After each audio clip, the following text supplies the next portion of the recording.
como conteúdo programático do webinar, a gente vai falar primeiro, né, como identificar se eu tenho uma compulsão alimentar. Né? Então, algumas, claro, de uma forma bem superficial, tá? Existem critérios diagnósticos, enfim, e a gente vai trazer aqui algumas reflexões que podem levantar dúvidas, né, e hipóteses, e caso, né, você se identifique com alguma dessas reflexões, aí, claro que você deve procurar um profissional.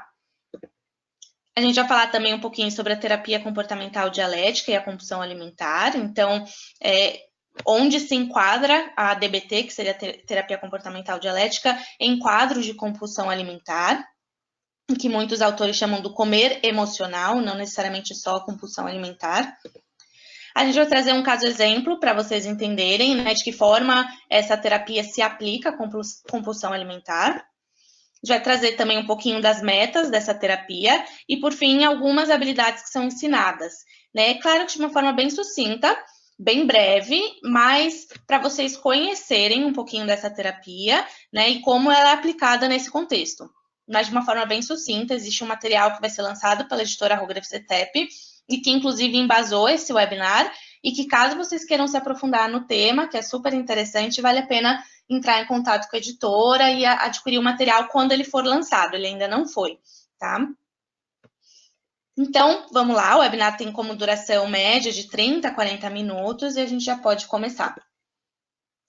Então, a relação que a gente desenvolve com a comida tem um grande impacto na qualidade das nossas vidas. E também pode ser um pouco complicada, né? Então, da maneira mais óbvia, a comida é o combustível que os nossos corpos, né, precisam, o organismo precisa para que possam se manter vivos. Né? Isso é um pouco básico, né? No entendimento de todos. No entanto, qualquer um que luta contra a perda de controle na hora de comer sabe que não é tão simples assim. Né? Então, a comida está associada a um conjunto de emoções que variam, né, de grande prazer a sofrimento profundo. Então, algumas perguntas são muito frequentes com quem frequentemente busca comida para enfrentar algumas emoções, sendo, né, alguns exemplos dessas perguntas ou afirmações. Minha alimentação está fora de controle, então é uma sensação muito grande de descontrole. Parece que nunca me sinto saciado. Às vezes, controlo a minha alimentação, em outras, perco completamente o controle. Então, parece que há um botão que liga ou desliga. Quando me sinto sobrecarregado, parece que preciso comer.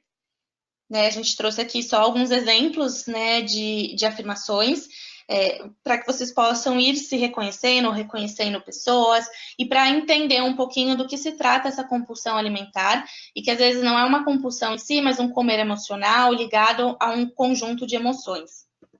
Então, esse webinar, como a gente mencionou, foi desenvolvido com base no livro Programa DBT para o Comer Emocional, que é um livro que vai ser lançado em breve pela editora. Tá? E aí vale a pena vocês entrarem em contato para verificar quando que ele vai ser lançado. E o material ele foi desenvolvido por profissionais do Ambulim, que é o Ambulatório de Transtornos Alimentares do Instituto de Psiquiatria do Hospital das Clínicas de São Paulo, tá? E eles compilaram as principais frases de pacientes ao relatar uma compulsão alimentar ou um comer emocional e que podem te ajudar a identificar se algo desses comentários combina com você ou de alguém que você conhece, pacientes também, enfim. Então, dentre essas falas, a gente tem: há alguma coisa de errada comigo. Não sou como as outras pessoas que comem quando têm fome e param quando estão satisfeitas. Nunca fico satisfeito com quantidades normais. Sempre acabo querendo mais. A comida sempre parece estar me chamando. Não existe isso de pensar em comer apenas um pouco.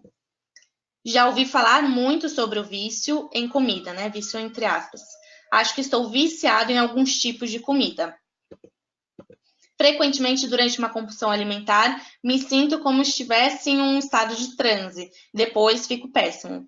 Me sinto envergonhado, desmoralizado, apavorado e constrangido, além de muitos outros sentimentos ruins. Juro que vou parar e nunca mais voltar a fazer isso. Às vezes até paro por um tempinho, mas cedo ou tarde sempre acabo voltando para a compulsão alimentar. Não tenho certeza se realmente gosto de comer. Então, a comida me assusta, parece que preciso dela para enfrentar a minha vida. Não é tanto para me confortar, é mais uma distração que me ajuda a ficar anestesiado. Realmente estou assustado com a forma perigosa como venho me alimentando. Tenho a nítida sensação de que isso prejudica o meu corpo. Então, veja que tem a gente, esses pacientes, enfim, quem apresenta a compulsão alimentar tem consciência dessa perda de controle, né? Existem diversas sensações e emoções ligadas à compulsão em si, né? É o antes do comer, o durante e o depois. Outra fala muito comum é: tenho medo que, se eu continuar abusando da comida, não possa viver a minha vida ao máximo. Receio de que nunca serei plenamente feliz ou nem estarei em paz comigo mesma. Me pergunto sempre se realmente posso mudar. Conheço todas as razões para mudar e já tentei muitas vezes. No entanto, nada parece fazer me sentir tão bem quanto a comida. Não sei se tenho motivação. Tá? Então, essas foram algumas frases, né, de pacientes desse ambulatório e que são muito recorrentes. Então, para que vocês possam entender um pouquinho do que é o sentir de alguém que apresenta esses episódios de compulsão alimentar. Então, a terapia comportamental dialética, que é a DBT, é um tratamento eficaz e exaustivamente pesquisado. Então, existem inúmeras pesquisas e estudos que ensinam habilidades práticas e, ao mesmo tempo, são habilidades poderosas que podem ajudar os indivíduos com dificuldade de tolerar as próprias emoções. Então, de acordo com o modelo DBT utilizado nesse programa, né, que a gente está apresentando aqui e que foi o compilado no material, né, dos pesquisadores profissionais do Ambulim, o comer compulsivo funciona para amenizar o desconforto emocional ou oferecer uma maneira de diminuir e ou evitar sensações desconfortáveis, embora seja temporariamente, né? Traz um alívio momentâneo, mas é temporário. Então, em longo prazo, recorrer à comida como uma evitação leva ao remorso, à tristeza e a uma vergonha profunda, o que pode reduzir a autoestima e aumentar a probabilidade dos pacientes buscarem a comida novamente na próxima vez em que estiverem aflitos.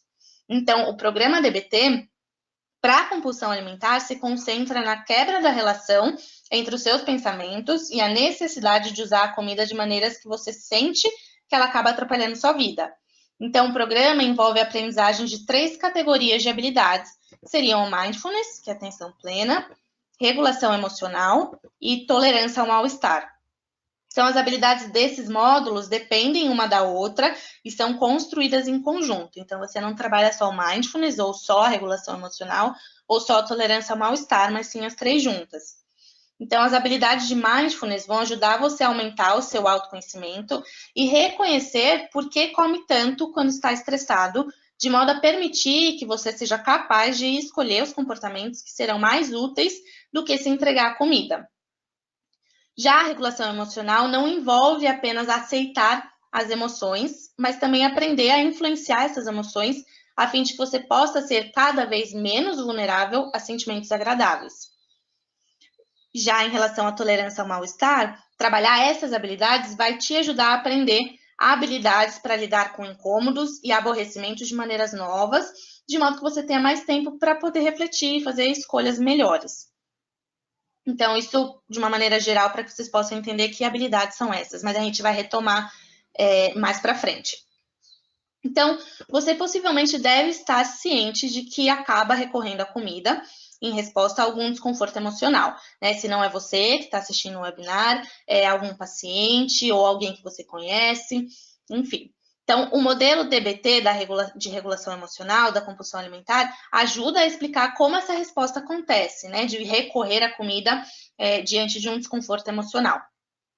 A regulação da emoção envolve reconhecer o que você está sentindo e a modulação das suas reações emocionais e a aceitação e a tolerância do seu estado emocional quando não consegue alterar as emoções de imediato. Então, de acordo com esse modelo da DBT, em vez de conseguir regular as emoções, você acaba recorrendo à compulsão alimentar quando suas emoções parecem intensas demais para que possam ser moduladas, toleradas ou manejadas de qualquer outra maneira. Então, ou seja, né, simplificando, quando você estiver emocionalmente desregulado, você acaba optando pela comida e gerando a compulsão alimentar.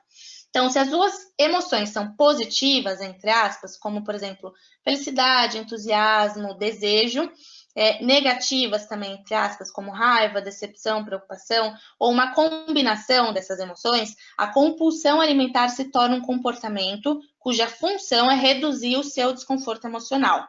Tá? Então, não são só emoções negativas conectadas com a compulsão alimentar. A boa notícia é que um comportamento aprendido, ele pode ser desaprendido. Então, para que vocês possam entender um pouco mais do mecanismo do comer emocional, a gente trouxe aqui um caso de uma paciente chamada Ângela, tá? É um nome fictício e que faz parte do material desse ambulatório do HC, né? O IPQ. Então, vamos falar um pouquinho da Ângela.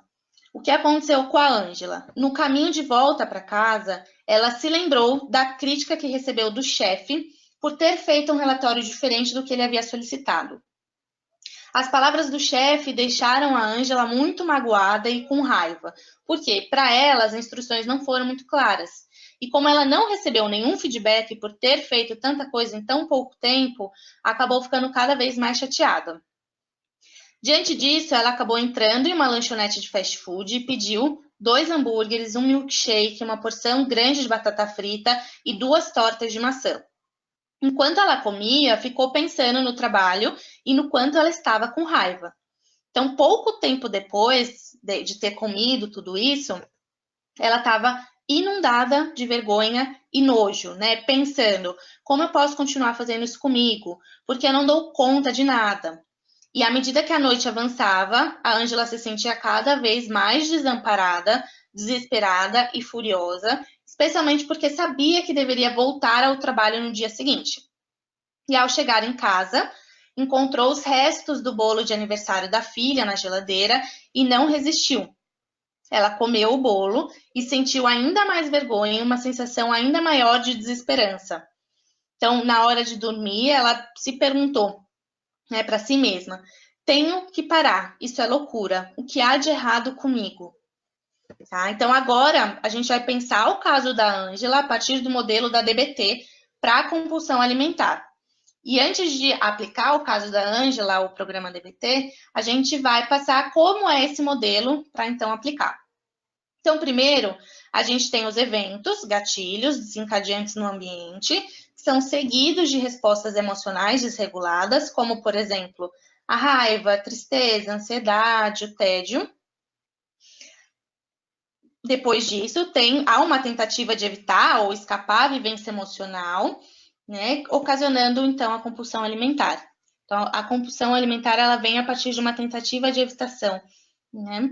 E essa compulsão gera um alívio temporário, no entanto, tem consequências negativas de longo prazo, produzindo novamente respostas emocionais desreguladas, né, com mais raiva, mais tristeza, mais ansiedade, mais tédio. Então, tem um ciclo. Então, agora que a gente apresentou o modelo, né, do programa DBT, a gente vai aplicar o caso da Ângela, né, considerando de A a E, né, que a gente trouxe aqui. Então, primeiro, a gente tem um evento desencadeante no ambiente.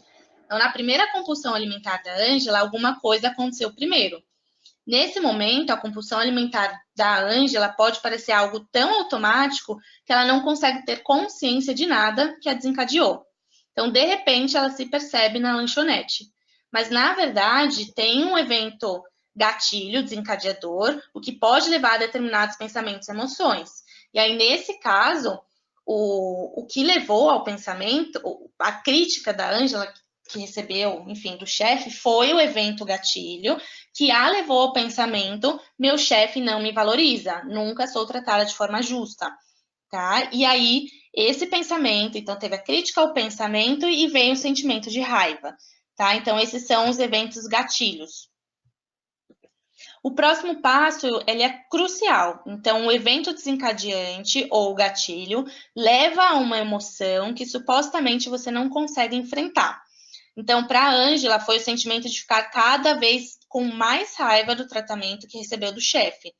Então, é interessante aqui sempre pensar, né, se você já identifica esse ciclo em você do comer emocional, não necessariamente a compulsão alimentar em si, é de sempre se perguntar quais emoções podem ser difíceis para você enfrentar, né? Então, o tédio, por exemplo, de ficar sozinho em casa, pode fazer com que você se sinta desconfortável.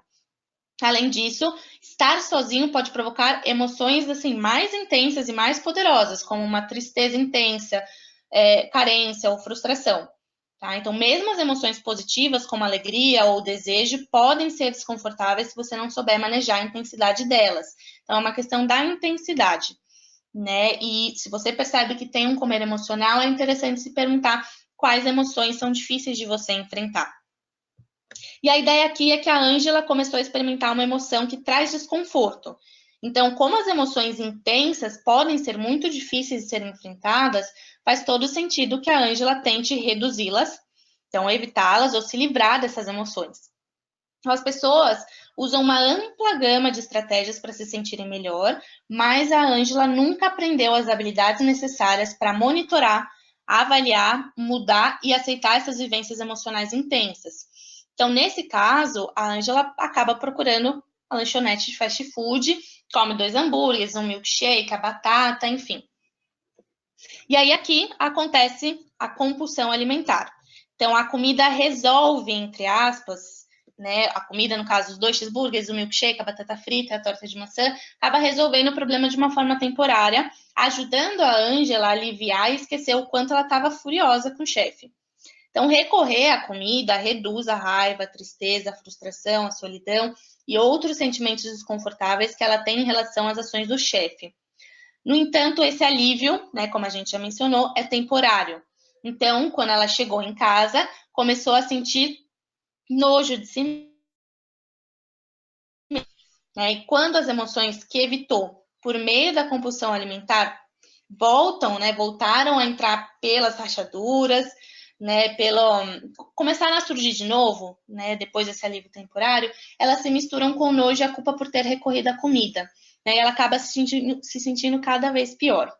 E esse é o momento em que ela descobre o bolo de aniversário da filha, né, que se torna então o próximo evento gatilho e que perpetua o ciclo e desencadeia a segunda compulsão alimentar.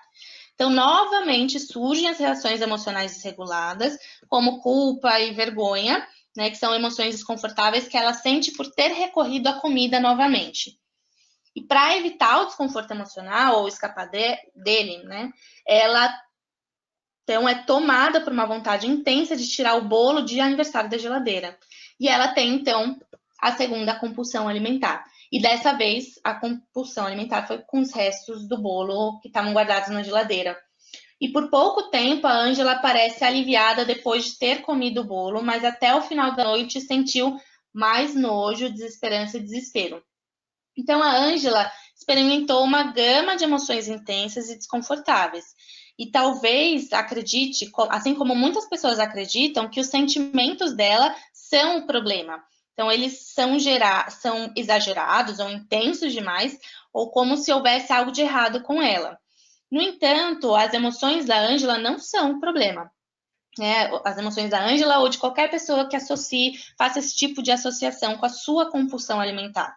Né? As emoções desconfortáveis da Ângela fazem sentido dependendo da situação. Então, quando é tratada de forma injusta, ela se sente mal, né? Assim como qualquer outra pessoa. A gente acredita que, na verdade, a gente, no caso, né, os pesquisadores do Ambulim, que trabalham com compulsão alimentar, né, acreditam que o problema é dado pelo comportamento ou pela estratégia que a compulsão alimentar que ela está utilizando para enfrentar as próprias emoções. Então, a questão é o comportamento e as estratégias utilizadas, e não a emoção em si. Por isso, a importância do programa DBT para ensinar novas estratégias para lidar com essas emoções. Então, a gente vai falar agora de algumas metas desse programa. Então, a primeira meta ou passo seria interromper qualquer comportamento que possa interferir na utilização do programa e não da compulsão alimentar. Então, claro que se você conseguisse interromper a compulsão alimentar sozinho, você não estaria precisando, ou você, ou o próprio paciente que te procura, não estaria precisando de ajuda ou realizando o programa. Por isso que é fundamental que a pessoa, ou você, ou o paciente, interrompa qualquer comportamento que possa interferir no uso desse programa.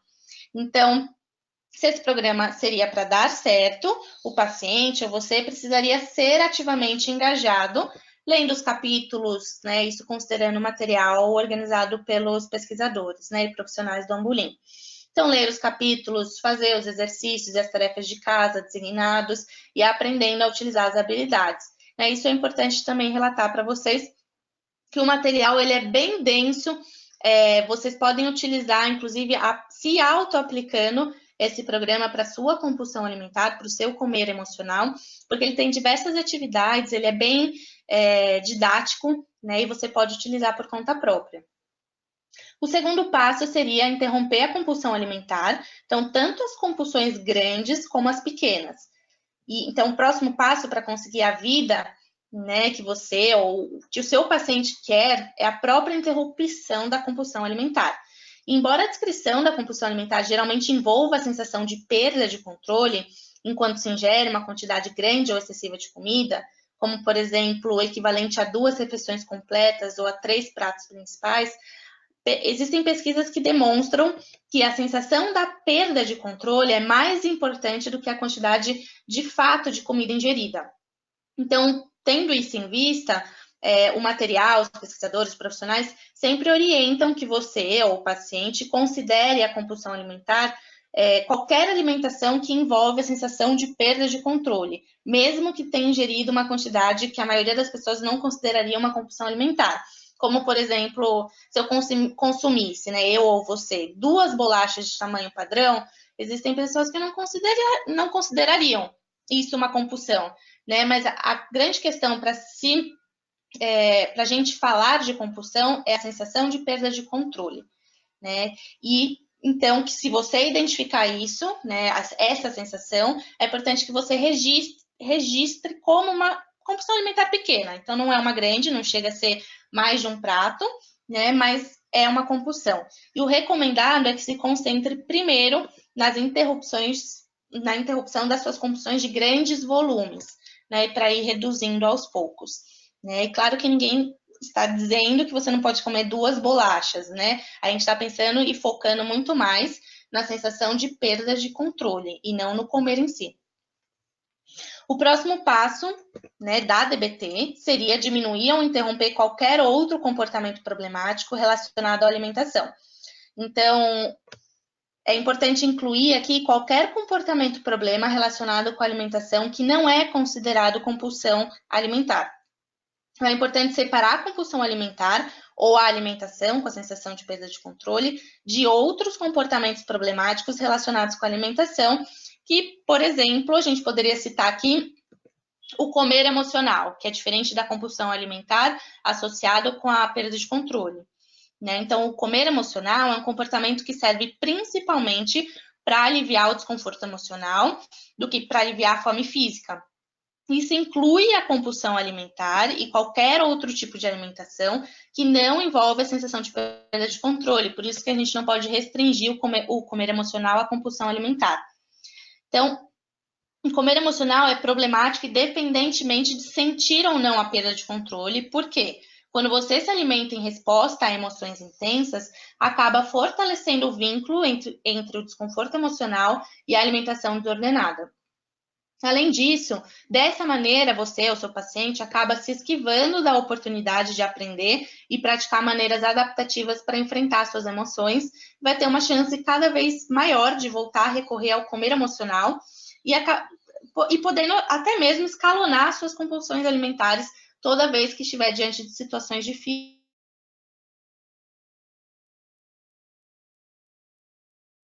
E desatento. Então, o comer desatento se refere ao hábito de se alimentar sem prestar atenção ou sem estar consciente. Então, alguns pacientes, né, isso considerando os pacientes do Ambulim, dizem que, uma vez que eles enxergam a quantidade de comida que já comeram, acabam tendo uma compulsão alimentar porque eles estão frustrados e utilizam qualquer tipo de comida que ainda estiver disponível ou acabam procurando ainda mais comida. Por fim, né, além do comer emocional, do comer desatento, a gente tem a quebra impulsiva de um plano alimentar equilibrado. Que seria o caso de pessoas ou pacientes que tentam seguir uma dieta equilibrada e têm dificuldades por conta de alguns petiscos não planejados ou por terem comido uma porção maior do que foi planejado e acabam tendo emoções como culpa ou vergonha, que leva eles frequentemente à compulsão alimentar de verdade. Então, esses 3 comportamentos não chegam a ser a compulsão alimentar, mas eles contribuem para episódios de compulsão. Agora, a gente vai falar um pouquinho sobre as 3 habilidades que são ensinadas durante o programa DBT. Então, a proposta aqui no webinar não é ensinar cada uma dessas habilidades, mas sim apresentar para vocês, para que vocês possam entender um pouco mais do programa. Então, se vocês tiverem interesse em aprofundar, é importante aguardar o lançamento do material pela editora Rograve Cetep, e acho que vale a pena entrar em contato e conferir quando que vai ser o lançamento, tá bom? Mas acredito que seja no início do ano que vem. Agora, as 3 habilidades seriam Mindfulness, regulação da emoção e tolerância ao mal-estar. A gente vai falar primeiro sobre o Mindfulness. Então, no sentido mais amplo da palavra, o mindfulness é apenas a manutenção da atenção em determinada coisa. Então, é ter consciência ou observar o que está acontecendo. E as habilidades de mindfulness vão ensinar você ou seu paciente a se tornar uma pessoa mais envolvida no momento presente, sem ter que julgar a situação ou a si mesmo. Então, mindfulness propõe 3 estados primordiais da mente, que seria a mente racional, mente emocional e a mente sábia. A gente vai começar falando um pouquinho da mente racional. A mente racional é um estado em que os seus comportamentos são controlados principalmente pela razão e pelo pensamento lógico. Então, eles são baseados nos fatos. Então, exemplos de situações em que a mente racional predomina incluem a avaliação da sua conta bancária, a resolução de um problema de lógica ou de matemática, o ato de seguir um mapa para chegar a determinado local, assim como o planejamento e avaliação da sua trajetória. Isso são alguns exemplos, a gente tem vários outros exemplos durante a vida, né, que a gente utiliza a mente racional principalmente. E aí, na mente racional, o seu estado emocional pode ser descrito como frio, né, ou relaxado. E estar no estado de mente racional pode ser muito benéfico, mas se você utilizar apenas a lógica e a razão para determinar as suas ações, talvez você deixe de lado alguns aspectos importantes de uma determinada situação. Então, aqui não se trata de que a mente racional é a mente mais correta de se utilizar durante algumas situações na sua vida, né? É importante que você saiba equilibrar a mente racional e a mente racional e a mente emocional, desculpa. Então, por exemplo, a sua mente racional pode te dizer: perder peso nada mais é do que queimar mais calorias do que estou comendo. Deveria ser simples assim. Então, racionalmente, a gente consegue entender a lógica. Agora, quando a gente ignora a influência das nossas emoções no nosso comportamento alimentar e operamos apenas do ponto de vista da mente racional, isso pode levar você ao sentimento de que falhou e à desistência. Então, aqui a importância de não se considerar só a mente racional durante o ato de comer, né? E considerando aqui um quadro de compulsão alimentar. Então, no outro extremo do espectro, né, a gente tem a mente emocional, que seria o estado da mente em que o seu comportamento é controlado principalmente pelo seu estado emocional ou humor. Então, na mente emocional, as decisões racionais são muito difíceis e os fatos são distorcidos ou intensificados com facilidade para se adaptar à sua emoção. Então, é algo parecido com a sensação de estar amarrado em um cavalo de corrida, sem ter as rédeas para poder guiar esse cavalo, né, em uma direção para poder frear ou desacelerar. Então, é como se você estivesse realmente sem o controle, né, deste cavalo.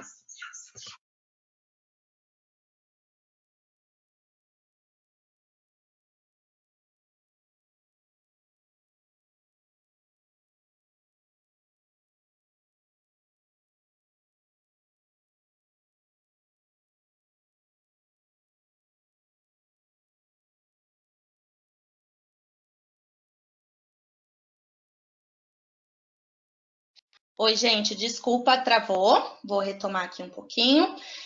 Então, vou retomar que na mente emocional, as decisões racionais são muito difíceis e os fatos são distorcidos ou intensificados com facilidade para adaptar a sua emoção.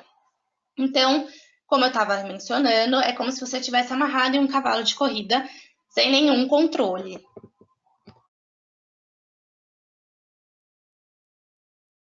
Quando a mente emocional toma o controle, pode parecer como se a sua mente fosse inundada de energia ou de depressão, né, sobre as quais você não tem controle e nem pode exercer qualquer influência. Então, essa é a sensação de perda de controle.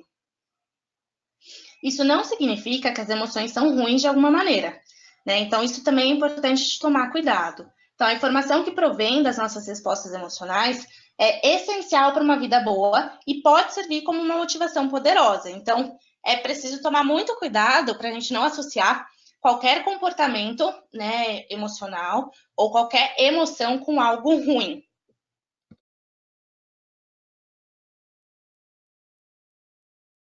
Então, nesse sentido, gente, acho que é importante ter noção de que as emoções representam uma parte essencial do funcionamento e são necessárias para a nossa sobrevivência. Mas agora, o comportamento baseado apenas nas emoções também pode levar a comportamentos descontrolados que não estão alinhados com os nossos valores mais centrais de vida. Então, assim, uma coisa são os comportamentos, né, associados a uma emoção, então os comportamentos disfuncionais. Outra coisa são as emoções, né, diante de cada situação da vida. Agora a gente vai falar um pouquinho da mente sábia. Então, a mente sábia representa o estado de mente que sintetiza tanto a mente emocional quanto a racional. Então, o que a gente quer dizer é que, na hora de acessar a sua mente sábia, você consegue incluir as informações provenientes do pensamento lógico da mente racional, assim como as informações dos seus sentimentos que provêm da sua mente emocional. Então, no entanto, a mente sábia é mais do que apenas a soma dessas duas mentes, né? Tanto a racional quanto a emocional. Então, a mente sábia, ela vai explorar a sua intuição, a sua sabedoria interna e a sua vivência da verdade. Então, você está na sua mente sábia quando o seu melhor eu assume o controle. Quando você tem ciência tanto das suas emoções quanto do seu pensamento lógico, sem ser controlado por nenhum desses dois. A grande questão é não ser controlado por nenhuma dessas duas mentes. Então, a sua mente sábia é a parte de você que consegue te dar o melhor conselho para si mesmo, independente do fato de você seguir esse conselho ou não.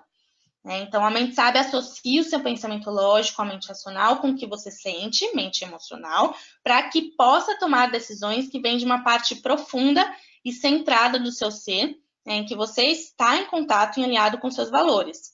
Então, outros termos para descrever a mente, sabe, inclui o seu verdadeiro eu, a sua alma, o seu cérebro mais íntimo e a sua consciência. Então, muitas pessoas se questionam, né, como acessar a mente sábia, né, já que ela é tão importante assim para se tomar decisões mais alinhadas com o nosso ser. Os autores do livro que a gente está usando, né, então os profissionais e pesquisadores da Ambolim, fornecem um exemplo, né, de exercício para praticar, isso no livro, tá? Tem um exemplo que é bem interessante para trazer a consciência para si mesmo, mas eles recomendam que vocês pensem em maneiras de criar momentos calmos, né? Então, usem a criatividade de vocês, né? E pensem em que momentos calmos vocês poderiam se criar. E alguns exemplos indicados por pacientes do Ambolim incluem caminhar em uma trilha na natureza, manter um diário. Tem gente que gosta de rezar, respirar profundamente, pensar um conselho que dariam ao filho ou uma pessoa amada. E esses são alguns exemplos dos pacientes, tá? Eu acho que é importante vocês não se apegarem e se apegarem só ao fato, né, ao que eles solicitaram, né? De vocês criarem um momento de vocês. O que te traz calma, o que te traz paz, o que te ajudaria a se conectar consigo mesmo. A gente tem também como técnica do Mindfulness a respiração diafragmática. Então, é uma habilidade surpreendentemente poderosa e pode ser extremamente útil na hora de interromper os padrões de comportamento que levaram a uma compulsão alimentar. Então, a respiração diafragmática interrompe as manifestações fisiológicas e emocionais desse desconforto. E ela também pode facilitar a prática do Mindfulness, que envolve um foco na sua atenção e um aumento da consciência no momento presente. Então, uma maneira para praticar o Mindfulness é observar a própria respiração conforme ela flui para fora e para dentro, então ancorando você no aqui e agora do momento atual. Então, a respiração diafragmática não é o Mindfulness em si, mas uma técnica dentro. Então, nesse caso, você está estaria substituindo o comportamento alimentar e o foco na alimentação pela respiração compassada e pelo foco na respiração em si. Então, não só na alimentação e na sua emoção. Então, como a sua respiração está sempre com você, a habilidade da respiração profunda, diafragmática, sempre vai estar disponível prontamente para ser utilizada. Tá? Então, é um recurso que sempre você vai levar sempre com você.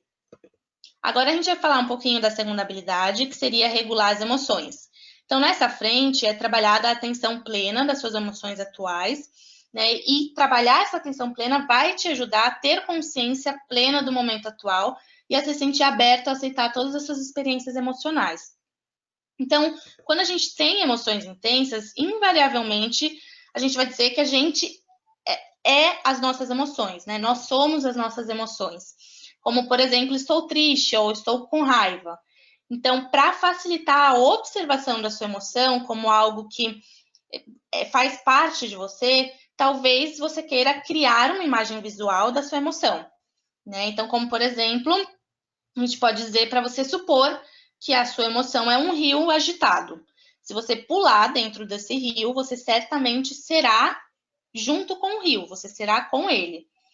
No entanto, se você se lembrar de que há sempre a possibilidade de parar e ficar sentado na beira desse rio, você vai poder simplesmente observar como a água corre do seu lado, sem que você seja arrastado pela força das emoções do rio. Então, ninguém te disse, né? Ninguém diz que você precisa pular nesse rio, né? Você pode apenas aceitar que esse rio está passando e que ele é intenso, enquanto fica sentado à beira dele. Então, nesse caso, considerando o exemplo do rio, né, e dessa imagem visual da sua emoção passando por você, apenas observe a sua emoção e adote uma postura não julgadora enquanto se concentra no fazer daquele momento. Então, ninguém está dizendo para você negar a emoção, né? Elas são inerentes a nós, né? Então, se a gente está ansioso, se a gente está com raiva, enquanto come, é importante observar essa emoção. Estou com raiva, estou ansioso, né? E tentando se concentrar no fazer daquele momento. Além da atenção plena, é necessário aceitar as emoções de forma radical. Então, é muito difícil aceitar as próprias emoções e ter consciência plena delas, sobretudo quando essas emoções são dolorosas. Então, talvez isso justifique o fato de você ou seu paciente ter recorrido inicialmente à compulsão alimentar. A aceitação radical das suas emoções é uma habilidade que vai te ajudar ou ajudar o seu paciente a tolerar as emoções que julga serem difíceis de ser vivenciadas e a enxergar outras opções diferentes da compulsão alimentar. Então, algumas vezes na vida, você ou seu paciente vai se envolver em situações que não vai poder mudar, ou pelo menos não vai poder fazer, né, uma mudança imediata. A aceitação radical significa a aceitação de tudo que você não conseguir mudar. Enquanto isso, é claro, é importante você se contentar com aquilo que é possível fazer. Isso não significa adotar uma postura passiva, mas aquilo que não é possível mudar no momento, né, envolve a aceitação, aqui considerando a parte da regulação emocional. Então, o sofrimento, nesse caso, seria a tentativa de deixar a dor do lado de fora da sua consciência, e por isso ele pode ser distinguido da dor em si. Então, a tentativa de escapar da dor ou negar garante que você se mantenha engajado no esforço de não aceitar as coisas do jeito que são. Embora seja absolutamente natural, né, normal, querer sentir o mínimo de dor possível, ninguém gosta, né? No entanto, as tentativas de enterrar essa dor ou evitar pela compulsão alimentar ou por outros esforços de bloquear ou escapar dela, acrescentam mais sofrimento à vida. Então, lutar contra a realidade, não aceitar a dor, gera mais sofrimento. Isso não significa que aceitar vai doer menos, né? Agora, vocês devem estar se perguntando, né? Mas como aceitar de forma radical? Né? O que seria esse termo radical? O termo radical deriva do latim e significa raiz. E a aceitação radical das suas emoções envolve a aceitação dos seus sentimentos na raiz ou no cerne, né? Então, de uma maneira muito profunda e fundamental. Então, a aceitação radical das suas emoções não é uma aceitação superficial de como você está se sentindo. Significa aceitar que as emoções dolorosas fazem parte da experiência humana universal e que não podem ser evitadas. Então, De novo, a aceitação radical não requer perdão ou generosidade do seu espírito, embora essas virtudes possam aparecer logo em seguida, podem ser trabalhadas. Então, não se trata de perdão, né? Se trata de trabalhar, né, esses sentimentos na sua raiz, para que seja, assim, possível a sua aceitação. E segundo os pesquisadores, enfim, no Ambulim, os profissionais, embora ainda sintam a dor e o desconforto das suas emoções difíceis, né, os pacientes relatam que esses sentimentos passam mais rapidamente porque evitam combatê-los ou lutar contra eles. Então, quanto maior a luta, mais difícil e maior o desconforto para lidar com essas emoções. E, por fim, a gente vai falar um pouquinho da tolerância ao mal-estar. Então, as habilidades de tolerância ao mal-estar têm como objetivo ajudar você ou o seu paciente a vivenciar a dor, a dificuldade ou o desconforto nas situações sobre as quais você não tem controle ou quando se sente tão sobrecarregado emocionalmente que consome todo o estoque das suas habilidades de mindfulness e da regulação emocional. Então, essas são as habilidades que você precisa recorrer quando o seu nível de desconforto está tão alto que você simplesmente não apresenta mais a capacidade ou a força de vontade para acessar a sua mente sábia, para conseguir conselho e aplicar o pensamento dialético e aceitação radical, assim como as outras ferramentas, né, que a gente foi apresentando e que o programa apresenta. Então, as habilidades de tolerância ao mal-estar se dividem em 2 grupos. Seriam as habilidades de aceitação e as habilidades de sobrevivência. Então, a gente vai falar rapidamente, né, e primeiro sobre as habilidades de aceitação. Então, a aceitação radical incorpora o princípio da DBT, segundo o qual você deve se manter na atual situação e aceitá-la sem avaliações ou julgamentos. Então, quando você aceita a sua situação, suas emoções e a si mesmo de forma radical, é importante compreender que está fazendo uma escolha, né? Então, você está escolhendo a aceitação. Então, algumas situações difíceis fazem com que a gente sinta sem escolha. Né? Eu não tenho escolha, não tenho saída, é uma situação difícil demais. Né? No entanto, todas as situações oferecem uma escolha. Então, é possível aceitar, enfrentar, superar, ignorar ou negar uma situação ou lidar com ela de forma ineficaz ou destrutiva, como por meio, por exemplo, da compulsão alimentar. Para fazer a escolha da aceitação radical, é importante que você se lembre de que aceitar a realidade consiste em reconhecê-la como ela é e não aprová-la. Né? Ninguém está dizendo que você precisa aceitar e concordar com essa realidade. Está dizendo que é importante reconhecer que esta é a realidade. Então, você pode simultaneamente aceitar a realidade e não aprová-la, não concordar. Agora, as habilidades de sobrevivência, né? Então, por meio das habilidades de sobrevivência à crise, você aprende a tolerar eventos e emoções dolorosas, sobretudo quando parece que as suas habilidades se esgotaram.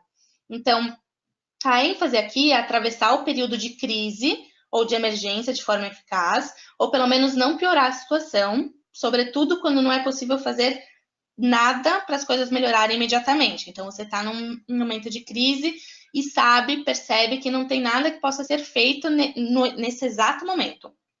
Então, as habilidades de sobrevivência à crise não são destinadas a resolver questões subjacentes ou mudar a situação. No entanto, por meio do alívio temporário, você vai poder ganhar tempo para si e responder de forma mais eficaz quando tiver uma oportunidade para fazer isso. Então, as habilidades de sobrevivência à crise lhe oferecem uma oportunidade para reservar um tempo e desenvolver uma nova perspectiva sem ter que pagar os custos destrutivos de longo prazo da compulsão alimentar, por exemplo. E aí, dentre as habilidades de sobrevivência, a gente tem as habilidades de distração. Então, a ideia aqui seria retirar o foco de si e da situação para que possa dar a si mesmo uma pausa necessária. Então, as habilidades de distração não têm como objetivo evitar ou negar a realidade para que você finja que não há de fato uma crise.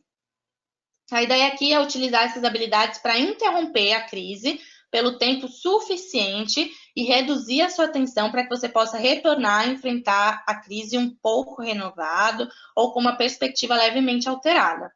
Então, alguns exemplos de atividades de distração seriam contribuição, Então, nesse caso, ao contribuir para algo, você entra em contato com uma vivência diferente da sua crise atual. Então, muitos dos pacientes, né, do Ambulim consideram esse mecanismo muito útil. Então, a contribuição não tem que ser nada grande, tá? Então, pode ser um simples cumprimento para alguém, você ir falar com outra pessoa. Outros exemplos incluem ajudar um vizinho em alguma tarefa, fazer algo extra ou carinhoso para um membro da família, ou um amigo, ou qualquer outra coisa que te permita atuar de forma positiva na vida de alguém. Isso é um exemplo, tá? A gente tem também atividades de comparações, então pode ser útil pensar nas pessoas que estão vivenciando uma situação pior do que a sua, ou naquelas que tiveram menos sorte do que você.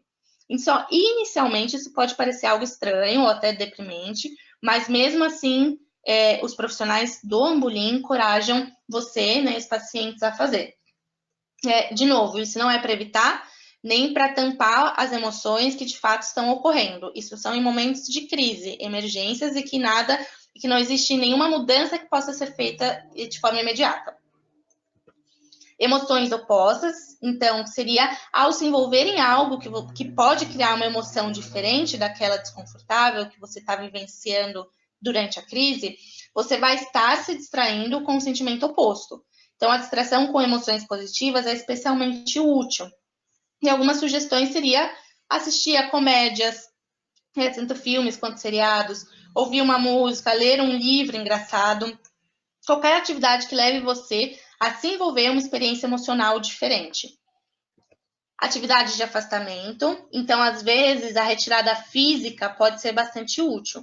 Se você não conseguir se retirar fisicamente, você pode tentar fazer isso mentalmente.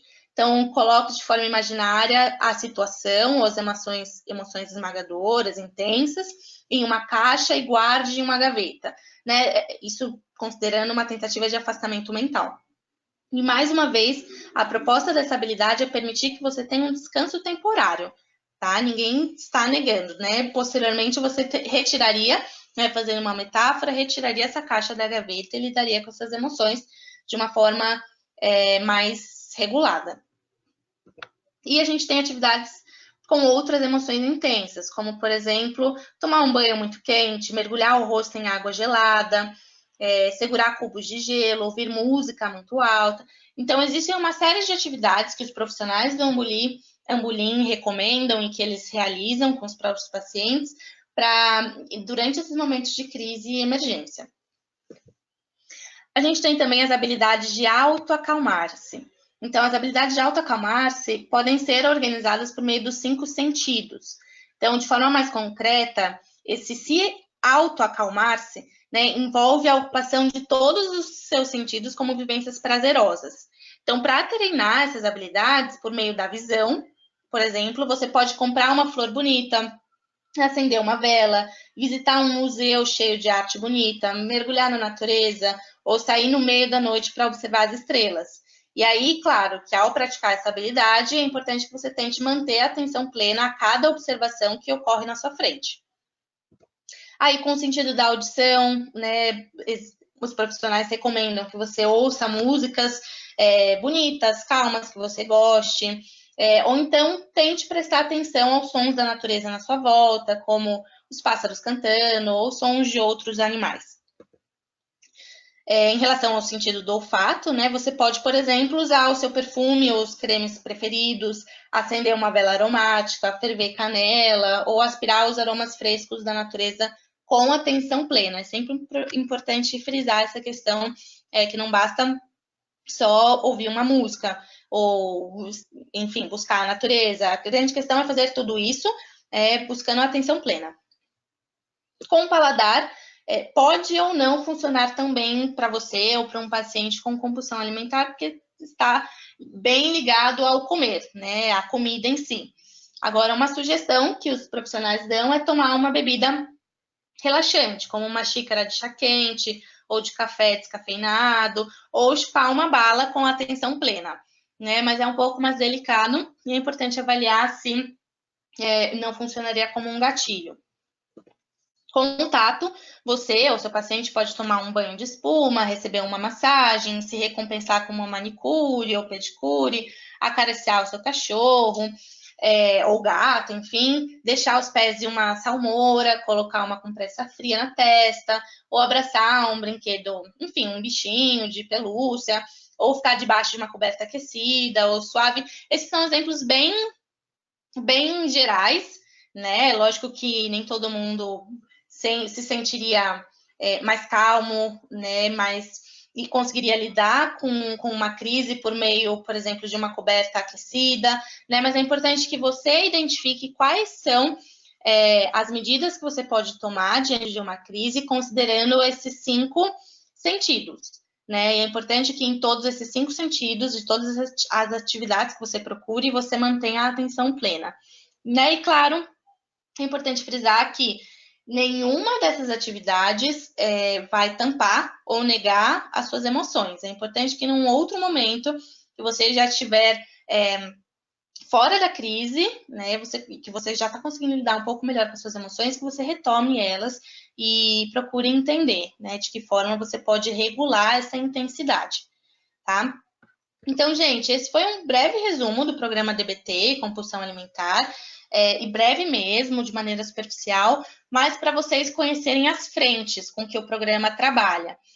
O material da editora Rogrif Cetep, que é esse que está na tela de vocês, traz muitas atividades, e são muitas mesmo, que vocês podem se auto-aplicar, tá? E se alguém que está assistindo atende, é super didático, vocês podem ler e por meio da leitura já conseguem aplicar nos pacientes, e é bem interessante. Eles trazem tarefas de casa, trazem exercícios durante sessão, ou mesmo em casa que você quiser realizar, e considerando essas 3 habilidades que a gente mencionou para vocês, né, e todo o contexto, né, do programa DBT aplicado à compulsão alimentar.